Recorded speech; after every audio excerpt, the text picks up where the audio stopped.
On Pat's car garage, we got the old Mercedes back in the garage doing some maintenance before I drive her out for the summer. So today, yeah, the drive shaft. The drive shaft is in a rather pitiful condition. So let me go over what goes wrong with these drive shafts first of all, and then how to remove it. So what goes wrong? Of course, there's flex discs on either side, here and there. So mine are still inside the car. I'm gonna replace them after I get new ones so that I can keep the orientation correct, because you want the yoke and the flex disc to be in specific holes so the flex disc doesn't wear out prematurely. So for now, I'm going to leave the flex discs inside the car. But what also goes wrong is, of course, the center support bearing. But this U-joint, you can't replace this U-joint like you can in Jeeps. So unfortunately, this is a job I have to outsource, because I believe these caps are actually welded in. So they cut the caps out and they press new U-joints in. Then they'll balance the shaft to make sure it's nice and vibration free. But yeah, so basically this U-joint, it's hard to show with one hand, but it's done. Like, it doesn't have any play, but it has lots of tight spots, especially right down the middle. So this U-joint is completely finished. So the symptoms of that is when you accelerate and you pass, for me it happens between like, well, not between, but around 50 kilometers an hour, just kind of a shudder, and then it goes away, and at highway speeds it's fine, and below that it's fine. But always passing through that 50 kilometer an hour range, the whole car just vibrates very violently for just a brief period of time, and then it kind of goes away. So that's the symptom of the U-joint failing. But yeah, no, this drive shaft just needs to be rebuilt. Unfortunately, these U-joints aren't replaceable, but you know, such is life.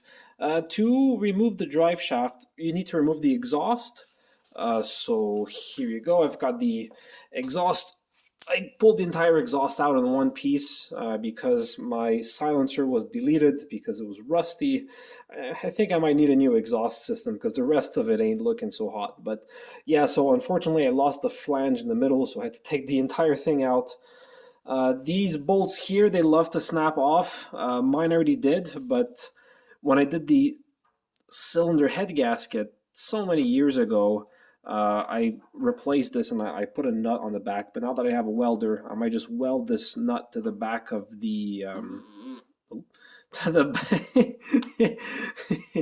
to the back of the collar here, so that it's just a little bit easier to install this. Fortunately, on the other side, the nut is still it's still attached to the manifold, so that's fine. Put a little bit of anti-seize on here before you put them back on. My oxygen sensor is brand new, so that's fine. I'm just gonna stuff that in there. But yeah, so removing the exhaust, yeah, just unscrew that. There's this guy that hangs off the transmission mount that you unbolt. That's pretty straightforward. There used to be a hanger in the middle, but mine deleted itself. And then there's two hangers on the muffler. And then, you know, this is pretty straightforward. So removing the drive shaft, what I did was the following. I was expecting them to kind of fall out easily, but they did put up a little bit of a fight. This one not so bad, but the other end did, and I'll show you why in just a second. But basically, I unscrewed the flex disc. I unscrewed the drive shaft from the flex disc on this side, then on that side. Then I removed the bolts holding the center support bearing, and then I was able to wiggle this free. So you just kind of have to wiggle it back and forth. There's a slip joint here that you can slide backwards to get a little bit of room on this side, and then this should loosen up fairly easily. There's I guess in theory it might put up with a fight because these pins here also center the center on the yoke. So mine didn't put up a big fight, but my rear ones did for the exact same reason. So if we go around the back over here, there's pins here sticking out the flex joint that mate into here to center the drive shaft. As you can imagine, it rusted up and seized, so I managed to get a screwdriver like right here on top poking into the bolt, and I just hammered it, and that shocked it enough to loosen it up. It was a little bit annoying, but it is possible to get it out. And then like yeah, you don't have to like remove the pan or anything. My transmission is still under there. You can leave that in. You do have enough room to remove the drive shaft. There's a couple of rebuildable parts. I believe there's bushings on the inside of here. But like I said, although I did do the U-joints on my Jeep because those drive shafts are serviceable, these drive shafts are not serviceable. Mercedes meant you to buy an entire new drive shaft, but they also don't make them anymore. So yeah, bring it to a drive shaft shop and have them service that for you and balance it for you, and your car will be good as new. Apparently, I'm not alone. We got ourselves a little leggy boy right here. Let's focus in on this bad boy. Being busy doing spider things. Zoom. Come on. There you go. He's going. Documenting how the flex discs go. So here, see these rubber pieces, they face towards where the drive shaft goes. So that's how this flex disc mounts. And this one here, yeah, okay, so you can see it. So see how there's a thicker part of rubber here. So this is the yoke to the differential, and you have the thick part of the rubber, and then this goes to the drive shaft. So you want to make sure that the drive forces, when you're going forward, go through the thicker part of the rubber and not the thinner part here. So this is how this flex disc mounts. Okay, one thing worth mentioning is the I bought this rear flex disc from Miele. I don't know how to pronounce that, but yeah, it held up quite well. The rubber, like, yeah, this is just like surface scuffing, but like the actual chunky part of the rubber is just fine. So this is about 8 years old, and you know, given that genuine flex discs are harder and harder to get by, I'd certainly buy another one of these in a heartbeat. So yeah, that's pretty cool. So don't worry about if you're wondering which aftermarket flex discs are good. Miele seems like a good choice. They also have a Miele HD line in case you want to spend a little bit more and maybe get something a little bit heavier duty. But like I said, this one here worked just fine. So yeah, don't be afraid to buy one of these. Down here, the rebuild drive shaft is installed. So it's got a new U-joint, it's got a new center support bearing.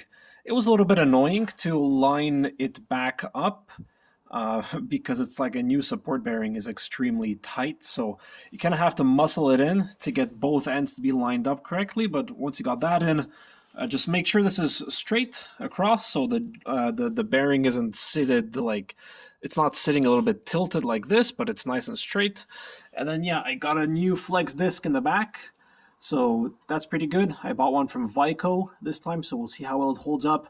I also had a new front one, but my front actually looked, you can't tell it now because it's hidden by the vibration damper, but the front flex disc actually looked very, very good. It was a genuine Mercedes flex disc, so because it was really good, I decided to keep it in there, and yeah, we'll see. So you know, I wasn't sure because the rear one was a little bit seized on. So the rear one, you can bang it out with a hammer and screwdriver, but this one here, the transmission's in the way, so it could be a little bit hard. So I left it in. Should be fine. This is a vibration damper. If yours has fallen apart or is no longer attached, you can delete these safely. It doesn't really do much. It's kind of like a harmonic balancer, like you'd have on an engine, but you know, these. Your engine already has a harmonic balancer, so you don't need another one on this end of the drivetrain. So this is a little bit of Mercedes over-engineering. You can't buy these anymore, but they're completely useless. So if yours falls apart, just chop it off and run without the rear vibration damper. Again, don't be confused. There's a flex disc here in front. That's this part. This is something separate. This is the vibration damper. So yeah, don't confuse these two. There's a little bit of confusion online. Oh, God. I just swallowed a bit of rust. Delicious. So yeah, new bearing. If you do this job yourself and you don't have your drive shaft professionally rebuilt, be sure to mark like this and that, so that you don't get your, because there's a slip joint in here that pulls apart. You can pull these two halves of the drive shaft apart. So if you're gonna pull it apart, just make sure you mark it over here and mark it over here to make sure you can put them back together the way they came apart. Like I said, the U-joint, it's welded in. So what they did was they cut the old one out. I had this professionally done. They cut the old one out and they put a new one in, and then they welded what looks like to be some washers to hold it in place, which is fine. That's really the only way you can rebuild these. But yeah, if you want to do it yourself, the difficulty will be in making sure the U-joint is perfectly centered. But if you find washers that are the right thickness, you could just base yourself off how much the washers, like how flush they are with the yokes. So that could be one way of doing it. But again, if you don't want to bother with that, you can certainly have a professional shop do this for you, and all you do is pull your drive shaft out and bring it to them. But yeah, now it's time to put the exhaust heat shield and exhaust back on, and should be good to go.